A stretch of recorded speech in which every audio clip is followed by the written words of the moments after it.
Hello दोस्तों, this is Manish Saini and you are watching Sankalp academy. तो यहाँ पर हम बात करने वाले हैं पॉलिटी के नए चैप्टर के बारे में। वो है यहाँ पर राष्ट्रपति।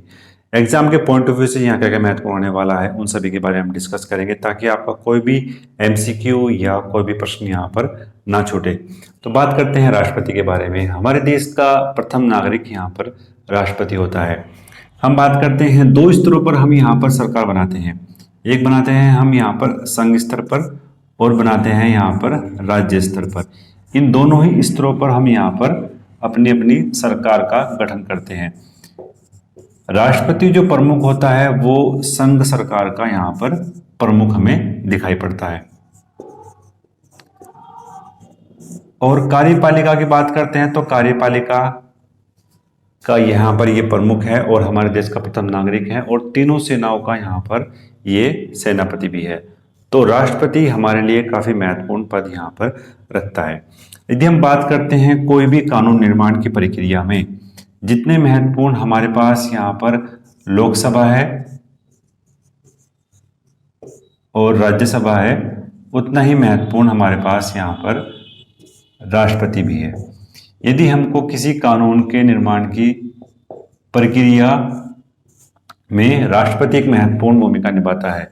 बिना राष्ट्रपति के साइन के यहाँ पर कोई भी कानून है वो लागू नहीं होता है। तो राष्ट्रपति को देखा हमने यहाँ पर क्या क्या यहाँ पर महत्वपूर्ण था राष्ट्रपति के बारे में, कुछ जनरल चीजें। फिर अक्सर एमसीक्यू में हम देखते हैं कि हमारे पास यहाँ पर एक हमको कंफ्यूजन करने के लिए प्रश्न पूछा जाता है कि जो कार्यपालिका है उसकी वास्तविक शक्ति किसके हाथ में है। यहाँ पर हम बात करते हैं नाम मात्र और वास्तविक शक्ति के बारे में। जो हमारे पास यहाँ पर नाम मात्र शक्तियां हैं वो राष्ट्रपति के पास है कार्यपालिका की। अगर हम बात करते हैं यहाँ पर वास्तविक शक्ति के बारे में तो वो हैं हमारे पीएम यानी प्राइम मिनिस्टर के पास। तो एमसीक्यू में अक्सर कंफ्यूज करने के लिए हमको यहाँ पर वास्तविक और नाम मात्र से हमको यहाँ पर कई बार एग्जामिनर कंफ्यूज भी करते हैं। तो वहां पर अगर हम बात करते हैं कार्यपालिका की वास्तविक शक्ति किसके पास है तो वो है यहाँ पर प्रधानमंत्री के पास, और नाम मात्र शक्तियां हैं वो है यहाँ पर राष्ट्रपति के पास। यदि हम बात करते हैं अदर जो कंट्री हैं उनके बारे में, हमने अपने संविधान में सबसे अधिक भाग लिया है यहाँ पर ब्रिटेन से। क्योंकि हमने बात की थी कि ब्रिटेन जो है एक गणतंत्र नहीं है, वहां पर राजतंत्र है, वहां पर राजा और रानी है, और भारत में एक गणतंत्र है। तो भारत में गणतंत्र का मतलब यहाँ पर यह है कि हम अपने प्रमुख को यानी राष्ट्रपति को चुनकर भेजते हैं लोगों के बीच में से ही। तो एक पूरी प्रक्रिया अपनाने की बात थी यहाँ पर कि ऐसी कौन कौन सी प्रक्रिया यहाँ पर अपनाई जाए ताकि हम अपने प्रमुख को चुनकर भेज सकें। तो ऐसे ही आर्टिकल 52 में यहाँ पर बात की है पद के बारे में। तो यहाँ पर बात की गई है कि भारत का एक राष्ट्रपति होगा। यहाँ पर बात की गई है कि भारत का एक राष्ट्रपति होगा, तो कहा गया है आर्टिकल 52 में। 53 बात करता है यहाँ पर कार्य और शक्ति के बारे में। इसको हम अपनी नेक्स्ट क्लास में यहाँ पर डिस्कस करेंगे। काफी ये लेंथी चैप्टर है डिस्कस करने के लिए, तो इसको हम सेपरेटली एक अगली क्लास में यहाँ पर डिस्कस करेंगे। तो आर्टिकल 53 कहता है यहाँ पर कार्य और शक्ति के बारे में यहाँ पर बताता है। आर्टिकल 54 कहता है यहाँ पर निर्वाचन। निर्वाचन की बात करते हैं है वो अप्रत्यक्ष,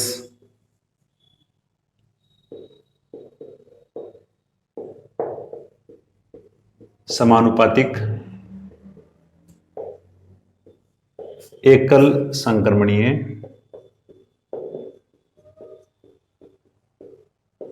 और गुप्त मतदान से होता है। तो इतनी बातें राष्ट्रपति के निर्वाचन में कही गई हैं। अप्रत्यक्ष एक एक टर्म को हम यहाँ पर समझेंगे कि यहाँ पर अप्रत्यक्ष का क्या मतलब है, समानुपाती का क्या मतलब है, एकल संक्रमणीय मत का क्या मतलब है और गुप्त मतदान का यहाँ पर क्या मतलब है। सबसे पहले बात करते हैं हम यहाँ पर अप्रत्यक्ष के बारे में। अप्रत्यक्ष का यहाँ पर यह मतलब है कि हम प्रत्यक्ष रूप से अपने राष्ट्रपति का चुनाव नहीं करते हैं। जैसे अगर हम बात करते हैं लोकसभा के जो मेंबर होते हैं उनके लिए हम प्रत्यक्ष रूप से मतदान करते हैं, हम वोट डालने जाते हैं, अपने नज़दीकी जो हमारे लिए बूथ हैं वहाँ पर जाते हैं। ऐसे ही हम जाते हैं यहाँ पर विधानसभा के लिए। लेकिन कभी भी अगर आप एक आम नागरिक हैं, आप लोकसभा या विधानसभा के सदस्य नहीं हैं, तो आप कभी भी राष्ट्रपति के चुनाव में मतदान में हिस्सा नहीं ले सकते। यदि आप लोकसभा और विधानसभा या जिनके बारे में हम बात करेंगे, यदि आप उनमें से किसी के सदस्य हैं, तो अगर आप राष्ट्रपति के चुनाव में मतदान में हिस्सा ले सकते हैं। तो अप्रत्यक्ष रूप से हम चुनाव करते हैं यहाँ पर राष्ट्रपति के लिए। नेक्स्ट है हमारे पास यहाँ पर समानुपातिक, यानी समान अनुपात में यहाँ पर हमने बांटा हुआ है। यहाँ पर हम डिसाइड करते हैं अपने वोट का वैल्यू कि यहाँ पर कितनी कितनी वोट की वैल्यू यहाँ पर रखी गई है। एक विधायक की कितनी वोट की वैल्यू है और एक जो लोकसभा मेंबर है उसकी वोट की कितनी वैल्यू है। तो सबसे पहले हम देखते हैं यहाँ पर एक जो विधायक है उसके वोट की वैल्यू यहाँ पर कितनी रखी गई है। तो विधायक के वोट की वैल्यू हम यहाँ पर ऐसे निकालते हैं कि उस राज्य की कितनी जनसंख्या है, जिस स्टेट के हम विधायक के बारे में वोट की वैल्यू निकाल रहे हैं, उस राज्य की जनसंख्या अपॉन उस विधानसभा के निर्वाचित सदस्य कितने हैं, यानी राज्य के निर्वाचित विधानसभा के सदस्य और इंटू 1/1000। यहाँ पर इनकी जो 1000 हमने किया है कि हमारे पास यहाँ पर जो वैल्यू आए उसको हम इजीली काउंट कर सकें, इसके लिए हमने उसको अपॉन 1/1000 किया है। यदि हम देखते हैं कि कोई राज्य है उसकी जो जनसंख्या है वो यहाँ पर ये है, और जो निर्वाचित यहाँ पर विधानसभा के सदस्य हैं वो यहाँ पर 10 हैं, और 1/1000। तो अगर हम देखते हैं तो अगर किसी का यहाँ पर जो वैल्यू निकलती है विधानसभा की, तो वो यहाँ पर 1 निकलती है। तो इसी वैल्यू को समानुपात में हमने डिसाइड करने के लिए समानुपातिक विधि का यहाँ पर प्रयोग किया है, ताकि जितने भी हमारे पास स्टेट हैं उनको एक समान वैल्यू में हम काउंट कर सके। तो इसी तरीके से हमने यहाँ पर निकालते हैं हम जो एक सांसद है, चाहे वो मेंबर है लोकसभा का या वो मेंबर है यहाँ पर विधानसभा का, राज्यसभा का। तो यहाँ पर जो सांसद की जो वैल्यू है उसको हम निकालते हैं कि कुल विधायक का मत कितना है,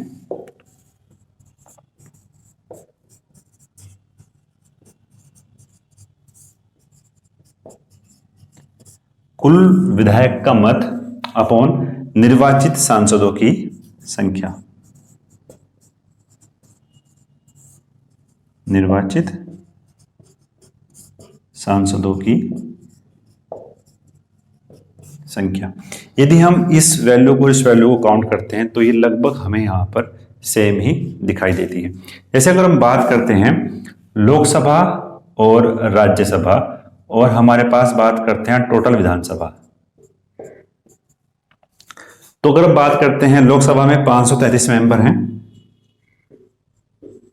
और अगर हम बात करते हैं राज्यसभा की तो इसमें 233 मेंबर हैं। तो टोटल मिला के बात करते हैं 6 और 7 766 हमारे पास यहाँ पर सांसद आते हैं टोटल मिला के, और कुल विधानसभा के जो मेंबर हैं हमारे पास वो हैं यहाँ पर 4120।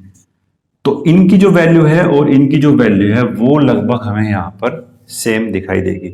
तो ये पद्धति हमारी यहाँ पर राष्ट्रपति के चुनाव के लिए। फिर हम बात करते हैं यहाँ पर एकल संक्रमणीय के लिए। आप इसका अगर स्क्रीनशॉट लेना चाहते हैं तो आप इसका स्क्रीनशॉट भी यहाँ पर ले सकते हैं। नेक्स्ट बात करते हैं हम यहाँ पर एकल संक्रमणीय के बारे में।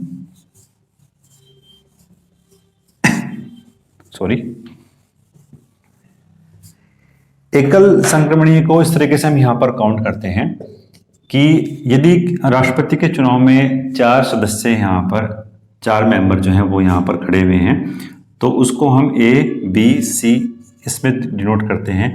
तो हम यहाँ पर उनको वरीयता क्रम में उसको हम यहाँ पर रखते हैं। जैसे पहली अगर हम बात करते हैं, पहली वरीयता यदि हमारी ए बी है तो यहाँ पर बी।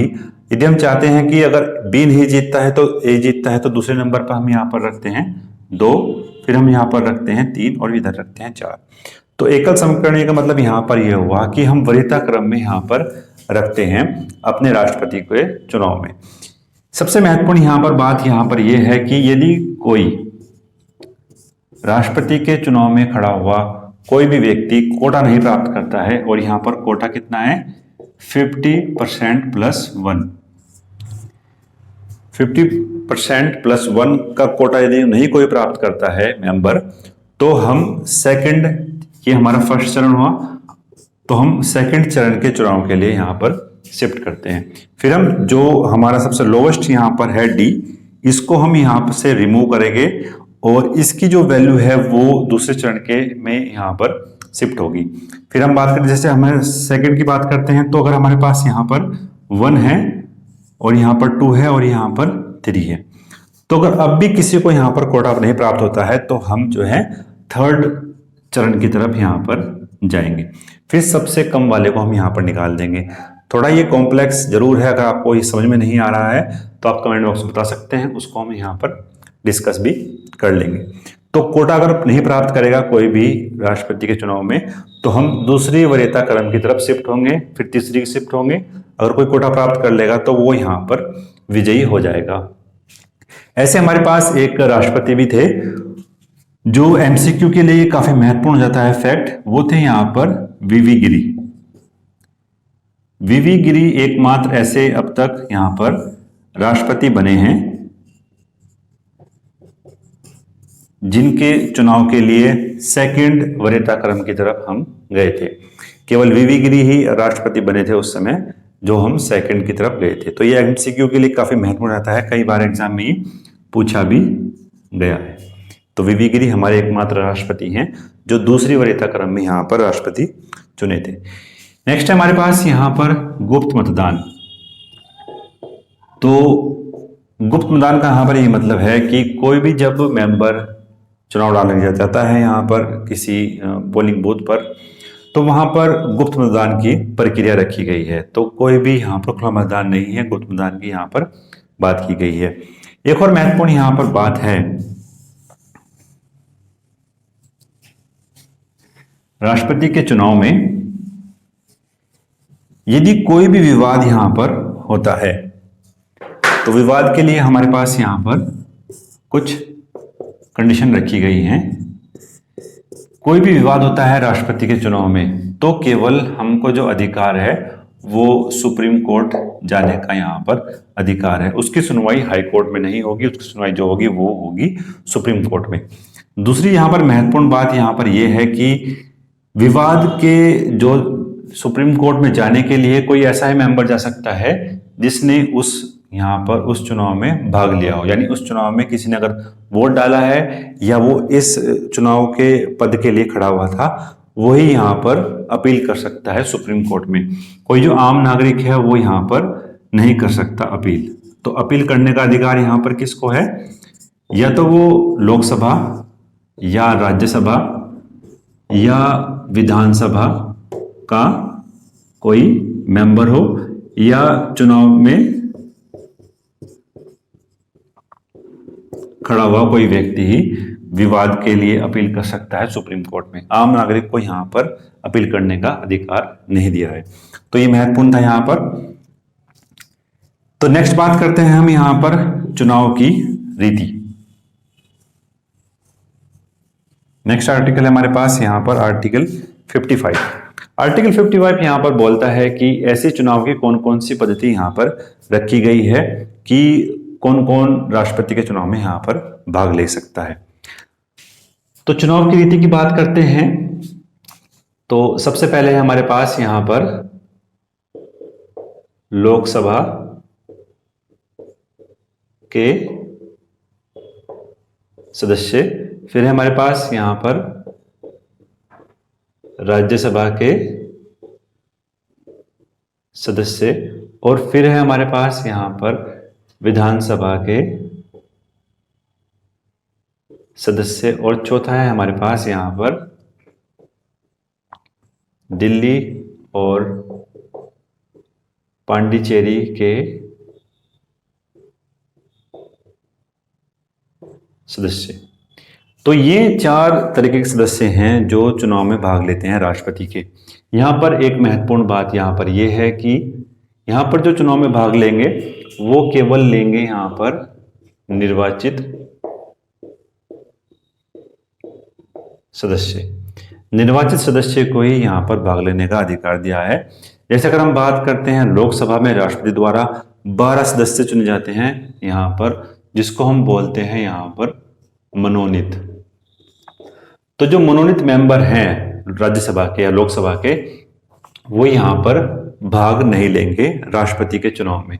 यहां पर ये एग्जाम में कई बार ये प्रश्न यहां पर पूछा गया है निर्वाचित और मनोनीत को लेकर कंफ्यूज करने के लिए, तो ये हमको यहां पर याद रखना है।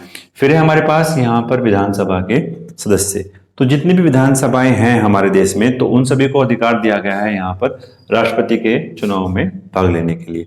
फिर हमारे पास यहाँ पर 2 यूटी हैं, दिल्ली और पांडिचेरी। तो दिल्ली, केवल दिल्ली और पांडिचेरी में ही यहाँ पर विधानसभाएं हैं, तो इन दोनों के ही विधानसभा के सदस्य यहाँ पर भाग लेते हैं राष्ट्रपति के चुनाव में। इनको यहाँ पर अधिकार दिया गया है राष्ट्रपति के चुनाव में भाग लेने के लिए। फिर हमारे पास यहाँ पर बात आती है जम्मू एंड कश्मीर की। तो जम्मू एंड कश्मीर को कोई भी अब तक सरकार की तरफ से यहाँ पर एडवाइजरी जारी नहीं की गई है कि जम्मू कश्मीर की जो विधानसभा है वो भी एक विधानसभा यहाँ पर होने वाली है। तो ये भी यहाँ पर यूटी है, यूनियन टेरिटरी है। तो इसके मेंबर भाग लेंगे या नहीं लेंगे, ऐसी कोई भी एडवाइजरी जारी नहीं की है गवर्नमेंट की तरफ से। जैसी कोई यहाँ पर जारी करती है तो उसको हम यहाँ पर अपने करंट वाले पोर्शन में उसको यहाँ पर डिस्कस कर लेंगे। अगर आप इस चैनल पे नए हैं तो आप जुड़ सकते हैं हमारे चैनल से, ताकि आपको भी ऐसी वीडियो जो इन्फॉर्मेटिव वीडियो हैं वो यहाँ पर आपको मिलती रहे। तो इतने 4 तरीके के मेंबर हैं जो यहाँ पर भाग लेते हैं। फिर हम बात करते हैं यहाँ पर पदावधि के बारे में। कितनी पदावधि यहाँ पर रखी गई है राष्ट्रपति के लिए। पदावधि हमारी 2 तरीके से हम इसको यहाँ पर डिस्कस करते हैं पदावधि को। तो सबसे पहले है कि केवल 5 साल के लिए आप यहाँ पर चुनकर आते हैं। 5 साल के लिए आप यहाँ पर चुन के आते हैं राष्ट्रपति के लिए। फिर अक्सर एग्जाम में ये प्रश्न उठता है कि 5 साल कब से वो काउंट होंगे। तो 5 साल जो आपके काउंट होंगे वो होंगे आपके यहाँ पर शपथ ग्रहण करने के दिन से। शपथ ग्रहण करने के दिन से आपके, जब तक आपका कार्यकाल स्टार्ट होगा, तो जब से आपका यहाँ पर कार्यकाल होगा, आपका कार्यकाल यहाँ से स्टार्ट होता है शपथ ग्रहण करने के दिन से, तब आपका यहाँ पर होगा। फिर हमारे पास यहाँ पर कितनी बार आप यहाँ पर चुनाव लड़ सकते हैं। हमारे संविधान में ऐसी कोई भी यहाँ पर पाबंदी नहीं रखी गई है। तो आप जितनी बार चाहे, जितनी बार चाहें चुनाव लड़ सकते हैं। ऐसा कोई भी क्राइटेरिया नहीं है हमारे संविधान में कि यहाँ पर कोई क्राइटेरिया रखा हुआ है कि केवल आप 2 बार या 3 बार चुनाव लड़ सकते हैं। तो राष्ट्रपति जितनी बार चाहे उतनी बार चुनाव लड़ सकता है। और अगर हम बात करते हैं यहाँ पर यूएसए के बारे में, तो यूएसए के जो प्रेसिडेंट हैं वो केवल अपने जीवन काल में 2 बार ही यहाँ पर चुनाव लड़ सकते हैं। 2 बार ही यहाँ पर चुनाव लड़ सकते हैं जो यूएसए के प्रेसिडेंट है। भारत में ऐसी कोई भी पाबंदी यहाँ पर नहीं लगाई गई है। फिर है हमारे पास यहाँ पर पुनर्निर्वाचन। तो पुनर्निर्वाचन को भी हमने यहाँ पर डिस्कस कर लिया है कि पुनर्निर्वाचन क्या है। जितनी बार चाहे आप यहाँ पर चुनाव लड़ सकते हैं, ऐसी कोई भी यहाँ पर पाबंदी नहीं लगाई गई है। आर्टिकल 57 में ये बात कही गई है। यूएसए में पाबंदी है, यूएसए में केवल आप 2 बार ही यहाँ पर चुनाव लड़ सकते हैं। नेक्स्ट है हमारे पास यहाँ पर आर्टिकल 58। आर्टिकल 58 यहाँ पर बोलता है कि कौन कौन सी योग्यताएं हैं आपके पास कि आप जो है चुनाव लड़ सकते हैं राष्ट्रपति के पद के लिए। यहां पर बात करते हैं योग्यता के बारे में। तो योग्यता, पहली योग्यता यहां पर क्या है कि आप जो हैं भारत के नागरिक हैं, पहली तो योग्यता यहां पर यह है। फिर दूसरी यहां पर योग्यता है कि आपकी जो एज है वो यहां पर 35 ईयर जो है वो पूरी हो जानी चाहिए। तो दो योग्यता देखी अब तक हमने, बात कर नागरिक हो, एज उसकी 35 हो। फिर है हमारे पास यहां पर लोकसभा के सदस्य चुने जाने की योग्यता होनी चाहिए। यदि आपके अंदर लोकसभा के सदस्य चुने जाने की योग्यता है तब भी आप यहां पर चुनाव लड़ सकते हैं। फिर है हमारे पास यहां पर लाभ के पद पर ना हो। तो लाभ के पद पर ना हो, हमारी जो संसद है उसने लाभ के पद को यहां पर डिफाइन किया है कि कौन कौन से पद यहां पर लाभ के पद होंगे या नहीं होंगे। अगर कुछ जनरल सी बात करते हैं हम, तो अगर आप गवर्नमेंट जॉब में हैं, यदि आप गवर्नमेंट जॉब में हैं तो वो क्या है, वो आपका लाभ का पद है। यानी आपको इस पोस्ट के लिए कुछ ना कुछ गवर्नमेंट की तरफ से यहां पर दिया जा रहा है। दूसरी तरफ बात करते हैं लाभ का पद कौन कौन नहीं होगा, तो वो है यदि आप लोकसभा के मेंबर हैं तब वो लाभ का पद नहीं है, राज्यसभा के मेंबर हैं तब वो लाभ का पद नहीं है, विधानसभा के कोई मेंबर हैं तब वो लाभ का पद यहां पर नहीं है। तो हमारी संसद ने इन चीजों को यहां पर लाभ के पद में नहीं रखा है और जो अदर चीजें हैं उनको यहां पर लाभ के पद में रखा गया है। कई बार एग्जाम में प्रश्न उठता है कि संविधान में लाभ के पद की व्याख्या है या नहीं है। तो हमारे संविधान में लाभ के पद की व्याख्या नहीं है। संविधान में कहीं भी लाभ के पद के बारे में नहीं कहा है कि कौन कौन सा यहाँ पर लाभ का पद होगा और कौन नहीं होगा, केवल इतना लिखा है कि लाभ के पद पर ना हो। तो संसद ने बाद में अधिनियम के माध्यम से यहाँ पर ये बताया है कि कौन कौन से लाभ के पद होंगे और कौन कौन से लाभ का पद यहाँ पर नहीं होगा। तो इतनी योग्यता है किसी भी राष्ट्रपति चुने जाने के लिए। तो इसका मतलब ये नहीं है कि कोई भी व्यक्ति यहाँ पर राष्ट्रपति के लिए अपने चुनाव में खड़ा हो सकता है। सबसे महत्वपूर्ण बात यहाँ पर यह है कि राष्ट्रपति के चुनाव के लिए जब आप पहुंचते हैं यहाँ पर चुनाव के कार्यालय में, तो आपको चाहिए 50 प्रस्तावक और 50 अनुमोदक। ये एग्जाम के पॉइंट ऑफ व्यू से काफी महत्वपूर्ण है, कई बार ये पूछा भी गया है। जब भी आप चुनाव में नामांकन के लिए जाते हैं तो आपके पास 50 प्रस्तावक होने चाहिए और 50 जो हैं अनुमोदक होने चाहिए। उसी के बाद ही आप जो है नामांकन के लिए आप अप्लाई कर सकते हैं राष्ट्रपति के चुनाव। और ये 50 प्रस्तावक और 50 जो अनुमोदक कौन होंगे, ये होंगे जो हमने देखे थे लोकसभा, राज्यसभा और विधानसभा के जो मेंबर थे, ये उनमें से ही यहाँ पर 50 प्रस्तावक और 50 अनुमोदक यहाँ पर होने चाहिए, तभी आप चुनाव लड़ सकते हैं। उसके बाद है यहाँ पर कुछ जो जमानत राशि है वो भी आपको यहाँ पर सबमिट करनी होगी। और सबमिट कहाँ पर करनी होगी, आरबीआई के पास या फिर सरकारी खजाने में यहाँ पर वो आपको जमानत राशि जमा करनी होगी। यदि आप कुल पड़े वैध मतों का, यानी जितने भी कुल यहाँ पर वोटिंग हुई है, अगर आप उनको 1/6 नहीं प्राप्त करते हैं, 1/6 यदि प्राप्त नहीं करते हैं तो ये जमानत राशि आपकी यहाँ पर जमा हो जाती है सरकारी खजाने में। यदि आपको 1/6 मत प्राप्त होते हैं कुल पड़े हुए मतों का, तो ये जमानत राशि जो आप यहाँ पर जमा करते हैं वो आपको यहाँ पर रिटर्न भी हो जाती है। तो ये क्राइटेरिया था हमारा यहाँ पर, क्या क्या यहाँ पर योग्यताएं हैं राष्ट्रपति के चुनाव के लिए। फिर जो नेक्स्ट है हमारे पास यहाँ पर वो है यहाँ पर राष्ट्रपति। राष्ट्रपति शपथ ग्रहण करता है, तो राष्ट्रपति शपथ ग्रहण कैसे कैसे यहां पर करता है, तो उसके बारे में बात करते हैं। तो वो दिया गया है हमारे पास यहां पर आर्टिकल 60, यानी आर्टिकल 60 में बात की गई है शपथ के बारे में। राष्ट्रपति को जो शपथ दिलाता है वो दिलाता है यहां पर सुप्रीम कोर्ट का मुख्य न्यायाधीश। सुप्रीम कोर्ट का मुख्य न्यायाधीश यहां पर राष्ट्रपति को शपथ दिलाता है। यदि मुख्य न्यायाधीश अवेलेबल नहीं है तो यहां पर होगा वरिष्ठतम न्यायाधीश, कहां का, सुप्रीम कोर्ट का।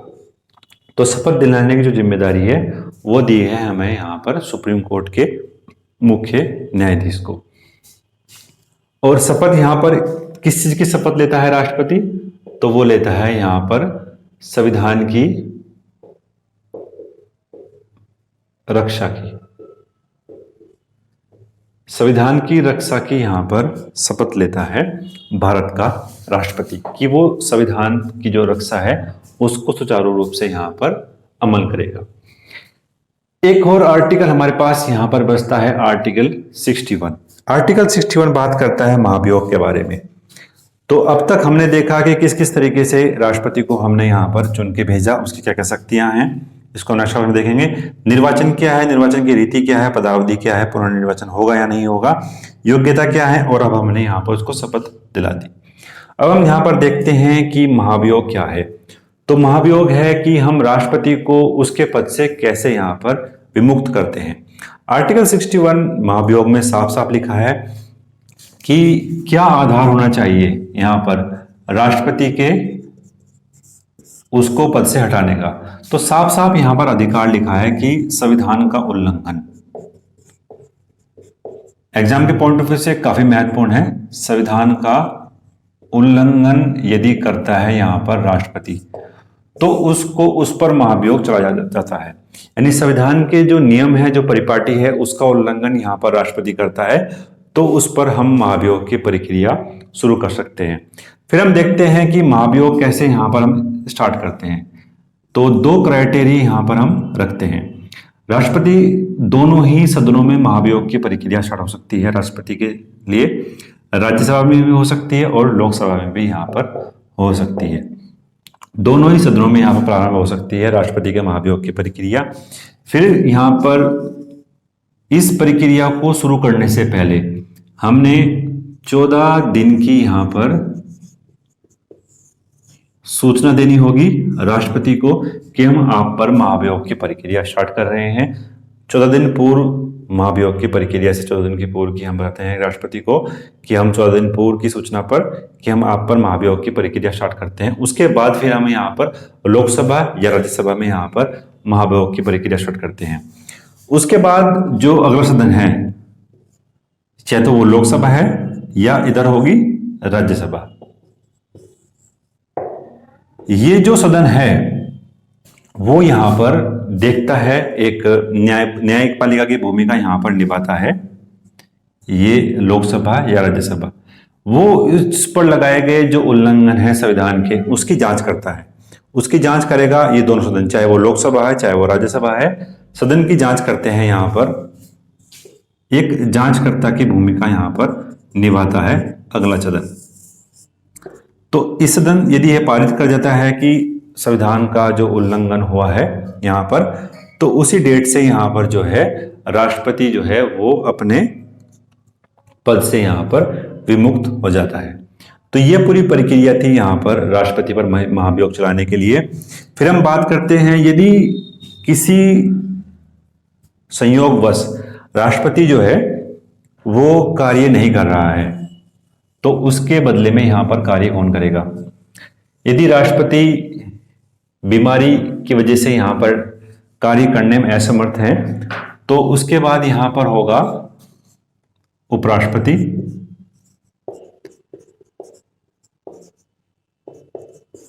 और हम देखते हैं कि किसी कारणवश उपराष्ट्रपति भी यहां पर कार्य करने में असमर्थ हैं तो यहां पर सुप्रीम कोर्ट का मुख्य न्यायाधीश यहां पर राष्ट्रपति की भूमिका में कार्य करेगा। यदि सुप्रीम कोर्ट का मुख्य न्यायाधीश भी किसी कारणवश यहाँ पर राष्ट्रपति के कार्य करने में असमर्थ है, तो सुप्रीम कोर्ट का जो वरिष्ठतम न्यायाधीश होगा, सुप्रीम कोर्ट का जो वरिष्ठतम न्यायाधीश होगा वो राष्ट्रपति के रूप में कार्य करेगा। यदि हम देखते हैं जो राष्ट्रपति जो है पद त्याग करता है किसको लेकर के लिए, यदि इनकी यहाँ पर मृत्यु होती है या वो यहाँ पर अपना त्याग पत्र देते हैं। अच्छा, एक क्वेश्चन यहाँ पर ये रह गया कि जो राष्ट्रपति है वो अपना त्याग पत्र किसको देंगे, तो जो राष्ट्रपति हैं वो अपना त्याग पत्र देंगे यहाँ पर उपराष्ट्रपति को। तो ये भी एग्जाम में कई बार पूछा गया है, त्याग पत्र देंगे यहाँ पर राष्ट्रपति। यदि राष्ट्रपति का पद मुक्त होता है त्याग पत्र से, मृत्यु से, तो उपराष्ट्रपति काम करेंगे। उपराष्ट्रपति यदि नहीं है किसी कारणवश तो मुख्य न्यायाधीश, यदि मुख्य न्यायाधीश नहीं है तो सुप्रीम कोर्ट का मुख्य न्यायाधीश यहाँ पर राष्ट्रपति के रूप में कार्य करेगा। फिर यहाँ पर बात की गई है कि अगले चुनाव में हमें 6 मंथ यहाँ पर समय दिया गया है, यानी 6 माह के अंदर ही हमें यहाँ पर अपने नए राष्ट्रपति का चुनाव यहाँ पर करना होगा। तो अब तक हमने यहाँ पर डिस्कस किया राष्ट्रपति के बारे में। अब हमारे पास केवल एक क्लास बची है जिसमें हम यहाँ पर देखेंगे कार्य और शक्ति। राष्ट्रपति के ऐसे कौन कौन से कार्य हैं, ऐसी कौन कौन सी शक्ति हैं जिसका निर्वहन वो हमारे संविधान को, हमारे देश को चलाने में यहाँ पर यूज करता है। तो आशा करते हैं ये वीडियो आपको पसंद आई होगी। अगर आपको पसंद आती है प्लीज लाइक करें, अपने दोस्तों के साथ शेयर करें। मिलते हैं नेक्स्ट वीडियो में। धन्यवाद। जय हिंद। यदि आपने सब्सक्राइब नहीं किया है तो प्लीज सब्सक्राइब भी करें। जय हिंद।